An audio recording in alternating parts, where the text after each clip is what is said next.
Welcome to the American Dream. We have some great guests today who work for some wonderful Lynn agencies serving Lynn people, and I'm going to introduce you to them first. Introduce yourself. Okay, hi, I'm Birgitta Damon, and I am the CEO at Lynn Economic Opportunity. Lillian. I'm Lillian Romero. I'm the Chief Program Officer at Lynn Economic Opportunity as well. Natasha. And I'm Natasha Soolkin. I'm a director of the Russian Community Association of Massachusetts and the New American Center of Lynn. Okay, let's start with Leo. What's going on at Leo? By the way, by way of disclosure, I'm on the board of directors. I'm the vice president. But that has nothing to do with why you're here, except for the fact that you're a great agency, and I'm glad you're here. So what's going on? Well, Leo is a community action agency, and we are the Greater Lynn's Community Action Agency, and we administer a few programs. One is fuel assistance, the other is the weatherization program, and we also administer child care programs, school readiness, preschool programs, and we work together, partner agencies, with many agencies in Lynn, and particularly we've been working on a collective impact initiative, which is called Impact Lynn. And what a collective impact initiative means is that we use it's a way of using various strategies to move forward on a shared agenda with measurable goals. So we're working together with many agencies to increase education levels, incomes, and the citizen participation within Lynn. How did this start? We had come together with various agencies. New American Center is one, LHAND, North Shore Community College, Lynn Public Schools, and we had applied for a federal designation, Promise Zone, and we had also applied for Working Cities Challenge, which is a grant to do a collaborative effort to move toward a shared agenda and measurable goals. We were unsuccessful in both, but we were very successful in building this partnership with other agencies. And even though we weren't successful with the grants, those of us who had worked together wanted to stay together and move forward. And we received funding from the Gerondalis Foundation, which we are very thankful for, which was a 3-year grant, $90,000, so $30,000 a year, which allowed us to buy some part-time assistance through Norm Cole, who is the facilitator for Impact Lynn, and he helps us to bring the groups together. We're working right now on improving early education, so ensuring that all Lynners are ready to... Which is a big part of Leo, early education. Early education, to ensure that all children that will be entering kindergarten are school ready. And the chair of that committee is Cynthia Christ, and she is executive director at Greg House. And we work together with her, as well as other child care providers and preschool providers and Lynn Public Schools, looking at access to early education and care and ensuring that when children enter school, they're ready to learn. The other piece that we're working on is a housing committee, working together with LHAND, and we're looking at revitalization of 2 neighborhoods, one Sagamore Hill, and the other is the Minnow Street area in West Lynn, Ward 6, and we're looking at revitalizing and primarily right now what the residents are talking about is organizing resident safety, community based resident organizations, for lack of a better word. But we're very interested in getting everybody involved in these efforts, which will include all the residents and particular new Americans. 2 points. You're already pretty active in Ward 6 with those organizations. Yes, so we're working together with the organizations that have already formed and identifying. The RKG housing study, which was a study that Lynn Housing Authority contracted, and it looks at what is needed in Lynn to improve the housing market. So it was a housing market study. There were several recommendations, and so that's guiding the work of the Housing Committee. Let me go back to one other point you made. You say you do fuel assistance. Yes. Now, that's available to a lot more people in Lynn than I think people are aware. Yes, it's underutilized. Okay, so what's the criteria? How do you get fuel assistance? A family of 4 that earns 62,000 median income, so it targets 60% of area median income, which means a family of 4 that earns $62,000 or less would be eligible for fuel assistance. So it's a higher income program that many people don't realize they're eligible That's why for. I brought it up. And they're homeowners, you're eligible, or if you're a renter and your fuel costs are included in your rent, you are still eligible for fuel assistance. The reason, the thought being that the landlord is charging you a certain rent because he's paying the fuel cost, so that fuel cost is built into your rent, so you are eligible for fuels. We're going to try to get the item to do a Yes. story on this in the fall when this starts up again. Where do you go to get fuel assistance? 156 Broad Street, room 110. You can go online. There's an application online. If it's your first time applying, you do have to have a face-to-face interview, but you can go online, find out what the eligibility criteria is and what documents you'll need to bring in, so when you come in that you'll be prepared. And there's no charge. There's no charge, and you can receive, if you're 100% of poverty and you heat by oil, for example, you could, and your family of 4, you could receive up to $1,000 in fuel But assistance. you don't have to be in poverty. No, you do That's the not. point I'm trying to make, so a Exactly. lot of other people can take advantage of this program. Okay, so Natasha, Soolkin Yes. from Russia, From Russia, from Moscow. Moscow. Yep. Many years ago, though. I won't reveal your age. Yeah. No, we're not going to talk about that. So what do you do at the New American Center? Well, I wear many hats, many hats. First of all, I'm a case manager, and that's what I wanted to start with. So the New American Center is providing social support services to refugees and immigrants who come here and looking for any kind of support, any kind of contact, any kind of education, any kind of understanding how things work in the United States, and that's what we are providing to them. Before we go any further, Yep.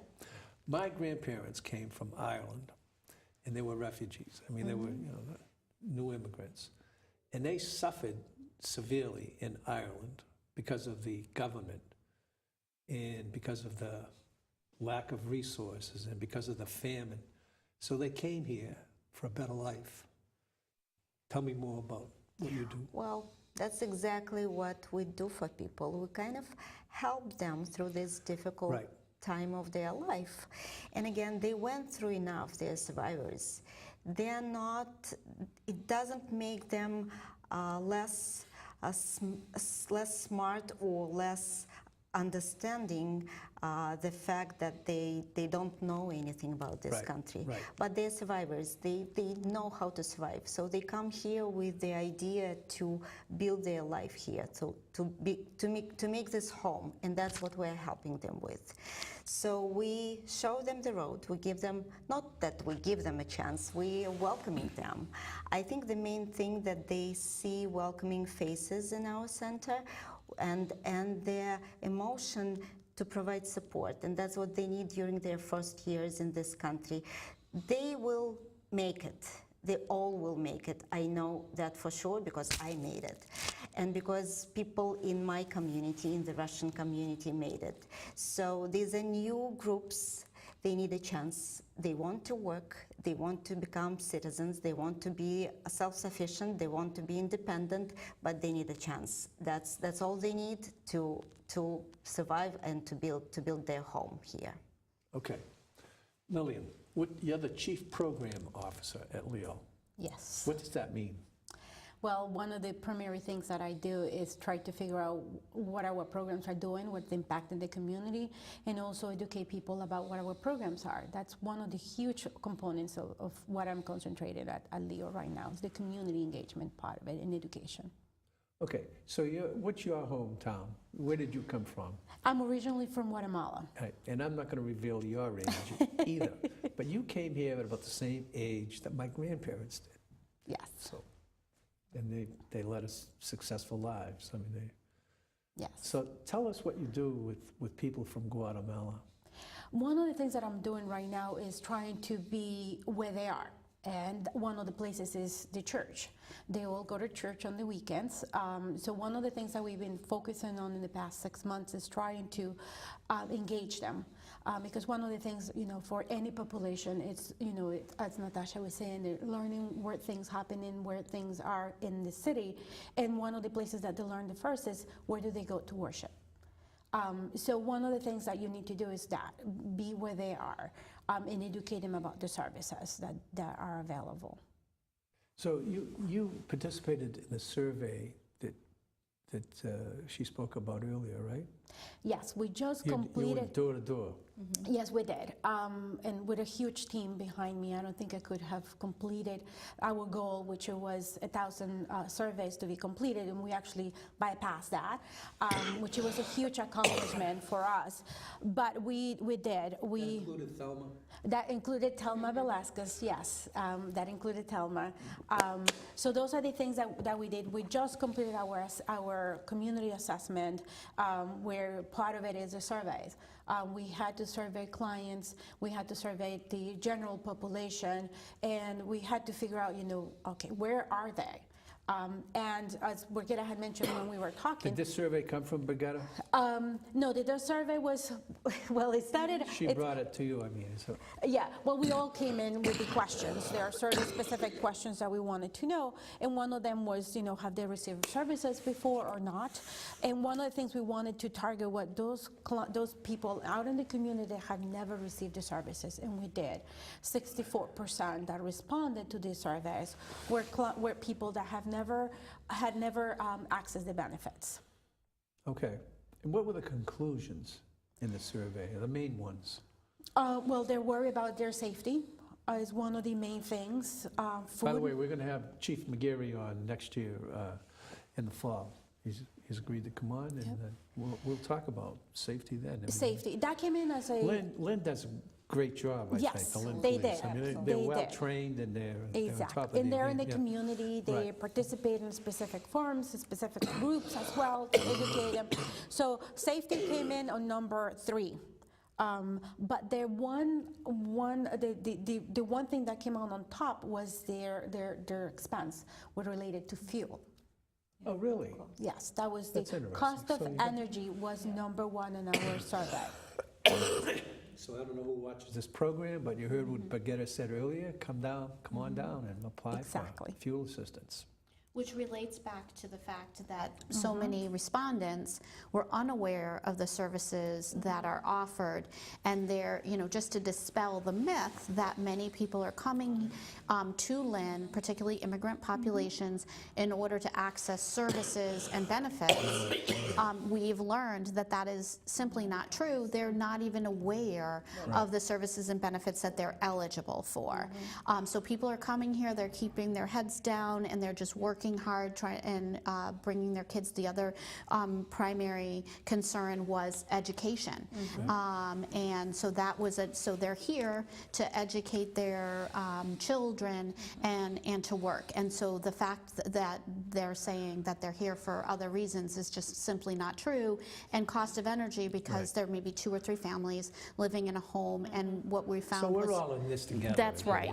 That's right. Absolutely. Yeah. And part of it is in our scope of services what we do with our people to kind of educate them on what Leo does. And we have an agreement with Leo when we can just mail the application in. We have like the exception because most of the people I serve, they don't speak English, so we help them with application, putting the package together, and it's basically mailing back and forth, verification documents, this and that. But I can imagine people who come here new, they don't know what it is, and they don't know how to approach and what to do with that. So that's. Who are we going to give the results of the survey to? We have to report it back to the state. It's our 3-year plan, so we have to, part of it is how we're going to address some of the issues. Some of the issues are beyond our control, of course, but one of the things that we do at Leo is leveraging the resources in the community. You know, where are the other agencies that are serving the clients? And this is everyone in Lynn. So we are fortunate, I think, in Lynn that we have so many organizations working together. And as Birgitta mentioned it, you know, we're working on the collective impact. That relationship has made it much easier because as we identify issues that someone might have, we might not have the resources, but we know where to send them. And that is one of the key things that we do at Lynn. Do you share it with the people on the Lynn City Council, the mayor's office, the school committee? The report is actually going to be a public document because part of what we're going to do is that we do have to make it available. So once we finish, it gets complete and it gets approved because it still has to be approved by the state, then it'll be a document that anyone will have access to it. But will you send it to them? That's what I mean. You know, I can't envision. Never mind, I'm not going to say it. Well, we're working on in the future. Once it's all approved, we will be adding it to our website because it's a document. It's a document that it needs to be out in the community. Well, would you consider mailing it to the council and the mayor? We can definitely do that. Yes. I think it's a good idea. Yes. Yeah. So they get. I know there are a lot of surveys, but the results almost always at the top of the list are education and crime. Almost always at the top of the list. Yeah. But cost also. Yeah. Yes. But what? It's a Cost of living, and that's including the So utilities. how many ethnic groups do you serve at the American Center? Hard to say. Well, I mean, the number. Well, what ethnic groups do you serve? I mean, not all of them, but Right. give me some. So currently, at this very moment, we serve people from Iraq. We serve people from Somalia, Eritrea, Sudan, Haiti.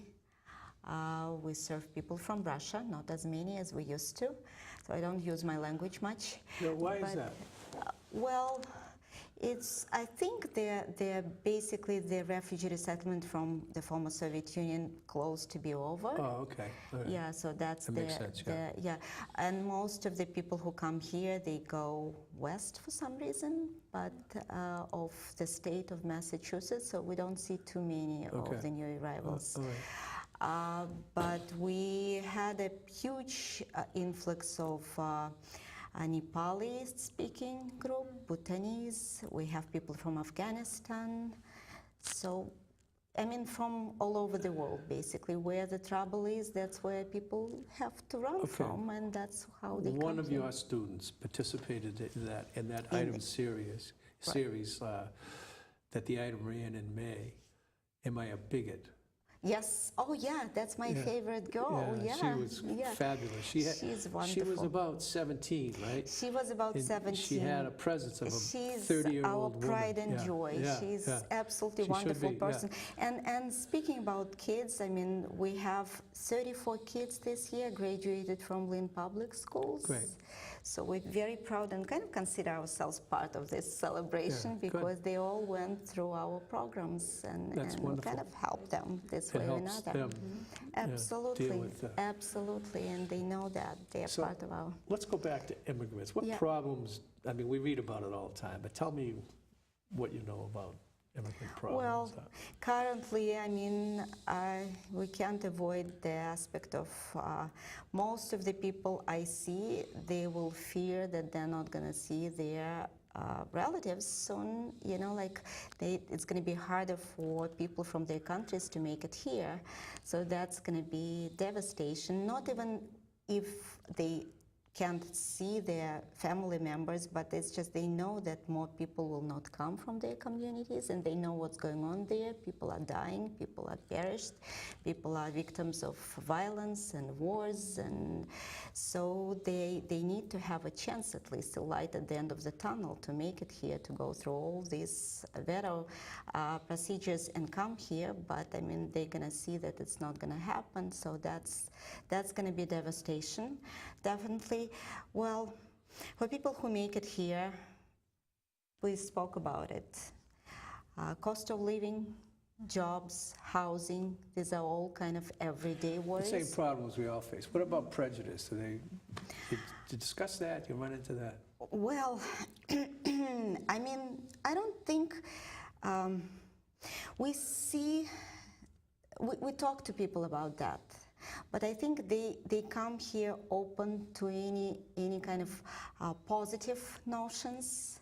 Yeah. I don't want even to talk about that they can face anything bad here, because they've been through that. Right. So I only hope that Lynn has been such a good city for all the immigrants. Absolutely, immigrant city since forever. Right. So, and I only hope and strongly believe it should stay the same. So I don't even want to kind of foresee anything else. And I hear the same thing from the Hispanic population. You know, they come from these similar backgrounds, but they're grateful to be here. You know, coming, fleeing for many different reasons, but they're happy to be here. Yes. You know, and they just try to do the best. Right. We just celebrated the Refugee Day last week, and it was such a joyful event, and people were coming. I didn't even prepare anybody. I didn't stage this thing at all. They were coming forward to say thank you. Thank you to all. Thank you. This was in your agency? Yes, yes, at the New American Center, yes. Yeah. So we celebrate it every year, June 20th usually, in the middle of June. So it was just an absolutely wonderful event, yeah. Nice. You're on Wheeler Street? 20 Wheeler Street, For you old-timers, that's the old J.B. Blood building? J.B. Blood building, exactly, 4th floor. Yeah. So it's kind of a social services building. We have Family Success Center there, and we have Pathways. Yeah. So we're on the 4th floor. I should get Harry on this show. Yeah, that's great. Does great work. Absolutely. Everybody loves Harry. Yeah. So what else are you doing, Lillian? Well, right now, like I said, we're concentrating on that, but we're heavily involved also in collective impact. So one of the initiatives that we have is the community engagement. And part of that is trying to engage the members on those two communities, but not only those communities, Lynn at large, because they need to be part of the solutions. And one of the things that we're doing is that. So right now we have a group that meets once a month, the last Friday of each month, 5:30. So anyone who wants to participate is welcome. And those are the things that we talk about. What is happening in the city? What are the things that they want to do? As our collective impact effort becomes more and bigger, then they'll be able to participate in different committees, anything that they're interested. So whether it's neighborhood associations or any crime watch or anything that they want to do in their own community, we'll be there to support them. So that's kind of what we're doing right now. So we're putting a lot of emphasis on that. And of course, the ongoing thing, which is always trying to figure out how to improve our programs, how to make them better, how to make sure that people know that they're there to serve them. So those are the ongoing goals for us. Do you look for solutions when you go out into the community and try to get people solution-oriented? Here's a problem, what can we do about it? Yeah.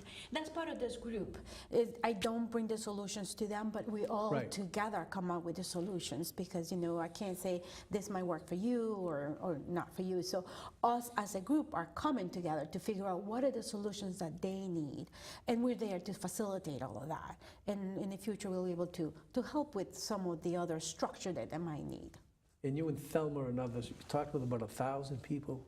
We did. That's a pretty good survey. We did. Over 700 of them were done manually, because that's another thing that, we were out in the community asking people, do you have 5 minutes to do a survey? So we did a lot of paper surveys as well. That's an excellent number. You realize you can survey the whole country with about 1,000 respondents, really, seriously. Yes. You can yes. do Lynn with 300, so Yes, you overworked it. exactly. No, we were very determined. Yeah. One of the things that we said, is 1,000 too high. But when you're serving the community, one of the important things is that they need to be the ones guiding on what it is that they need. And that was one of the things that, Birgitta was very clear on what our focus should be, and is listening to the community and try to be where they were. So we were out in different areas, and Thelma, you mentioned Thelma, sometimes she would be at her church, but she will always have the service with her. So as she saw people out on the street, she was like, oh, do you have 5 minutes? And she's an example of someone who's heavily involved on what's happening in the community. Right. But like her, there's other ones as well. So we're. Yeah, I don't mean to take it away from anybody else, but Birgitta told me about you and Thelma. So. Yes, we were out at night doing different things, different events on the weekends. So it was really rewarding, I have to say, because we have met so many different people that didn't know who we were. Right. And didn't know that there were other resources, because like I said, one of the things in education, we might not have the resources, but that's part of what we do as a community action agency, is educate them about all the other services in all the other agencies that are in the city. So those are the things that we're trying to do. Natasha, what do you do? How do you publicize what you do? Well, I don't think we need to publicize, actually. Okay. First of all, we pretty well established in the community, and we get people who resettle here. They come here anyway. They it's part of it is word of mouth, of course, always, right, but part of it, the resettlement agency who bring people here physically, they just send them because we have classes, we have employment services, case management, programs for elders, for youth. So we do lots of education, and they know that. And the main idea is kind of to equip people with tools to be successful, to become independent and know what and how, and where. And that's what Leo does too. Yes. Starting with little ones. Yes.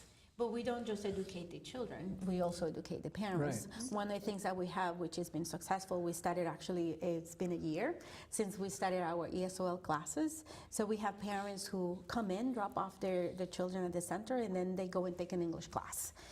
So it's been very successful. And that's another collaboration, because we contract with Catholic Charities, exactly, who provides the teaching. Leo had always provided ESOL classes, but these are formalized classes that we were able to provide this year using community service block grant dollars, which are federal funds that are resident driven. So the federal government does require us to do those community needs assessments to identify the needs and then identify the solutions, like you were talking about. And one of them is that people there's a language barrier, and they're very interested in learning English to assimilate into the community. And as Lillian mentioned, we do educate the parents as well. That's part of Head Start, which is a 50-year-old program, a federal program that focuses not only on the child and school readiness, but on parent engagement, nutrition, health, dental, all of those things to make sure that that child is ready to enter kindergarten. Okay, thank you very much, all of you. This has been a fast show. Yes. Interesting, yeah. Thank you. Thank you. Thanks for coming on the show. Thank you for having us. Good luck. Thank you for having us. The work you do, Yeah. So we can continue to talk for a minute. We're not on, not